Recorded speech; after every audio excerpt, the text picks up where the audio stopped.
ராம் ராம். வாழ்க வளமுடன். Voice of காஞ்சி நேயர் அனைவருக்கும் இனிய மாலை வணக்கம்.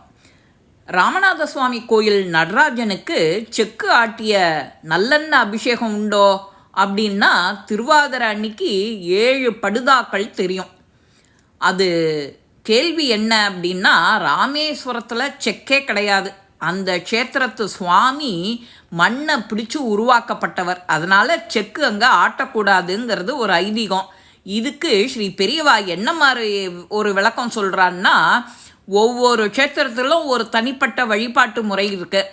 அந்த க்ஷேத்திரத்தில் இருக்கிறவாளுக்கு கூட தெரியாது பல செய்திகள் பெரியவாளுக்கு தான் தெரியும்.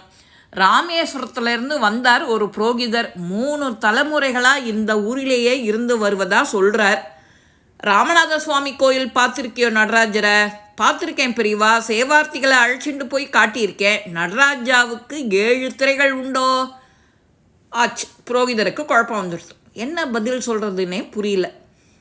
பெரியவா சொல்கிறா, திருவாதிரை அன்னைக்கு 7 படுதாக்கள் திரையாக போட்டு நடராஜருக்கு பூஜை செய்வா. 7 திரை விலகியதும் தான் நடராஜனை நீ பார்க்க முடியும்.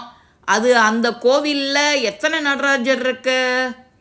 ராமேஸ்வரத்தாருக்கோ ரொம்ப நடுக்கம் வந்துடுத்தோ. நான் ஒரு நடராஜாவை தான் பார்த்துருக்கேன். 3 நடராஜர் சிலை இருக்குது, போய் பாரு. ராமேஸ்வரம் கோயிலில் குருவாயூரை போல் செக்கு ஆட்டிய நல்லெண்ணெய் அபிஷேகம் செய்வது வழக்கமா? ஆமாம் அப்படின்னு ஒரு போட்டார் வந்தவர். ராமேஸ்வரத்தில் செக்கே கிடையாது. அந்த க்ஷேத்திரத்தில் சுவாமியோ மண்ணை பிடிச்சி உருவாக்கப்பட்டவர்.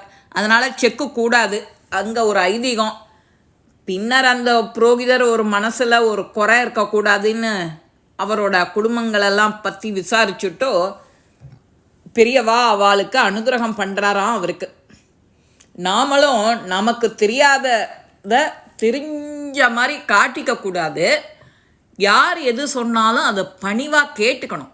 அவளுக்கு முன்னுரிமை கொடுக்கணும். நீ கொஞ்சம் அடக்கி வாசிக்கணும். எல்லாமே உனக்கு தெரிஞ்சிருந்தா கூட தெரியாதது போல் நீ திரும்ப வாயால் ஒரு தடவை கேட்டுக்கணும். இதுதான் அந்த என்ன சொல்கிறது, யாருக்கு எப்படி எந்த இடத்துல பழகணும், பேசணும், அதுவும் இந்த மாதிரி மகான்கள்கிட்டலாம் எப்படி இருக்கணும். அப்படி மூக்கை பொத்திண்டு வாயை பொத்திண்டு அப்படி குனிஞ்சுட்டு நிற்கணும். அந்த மாதிரி ஒரு பவ்யம் அங்கே ஆட்டோமேட்டிக்காக வந்துடணும். இதுதான் நம்ம எல்லாருக்குமே தெரிய வேண்டிய பாடம். முந்திரி கொட்டையாட்டம் எல்லாம் எனக்கு தெரியுமே, ஒன்றுமே தெரியாது. இந்த பதிவு உங்கள் எல்லாருக்குமே பிடிச்சிருக்கோம்.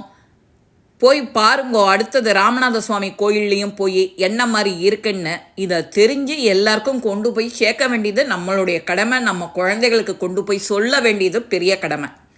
இந்த பதிவு வழக்கம் போல் எல்லாருக்கும் பிடிச்சிருக்கோம். லைக் பண்ணுங்கோ, ஷேர் பண்ணுங்கோ, பெல் பட்டனை கிளிக் பண்ணுங்கோ, சப்ஸ்கிரைப் பண்ணுங்கோ, கமெண்ட்ஸ் பாக்ஸில் கமெண்ட்ஸ் போடுங்கோ. ஸ்ரீ மகாபெரிவா திருவடிகளே சரணம். நல்லதே நடக்கும். ஆனந்தமாக இருப்போம் நண்பர்களே. வாழ்க வளமுடன்.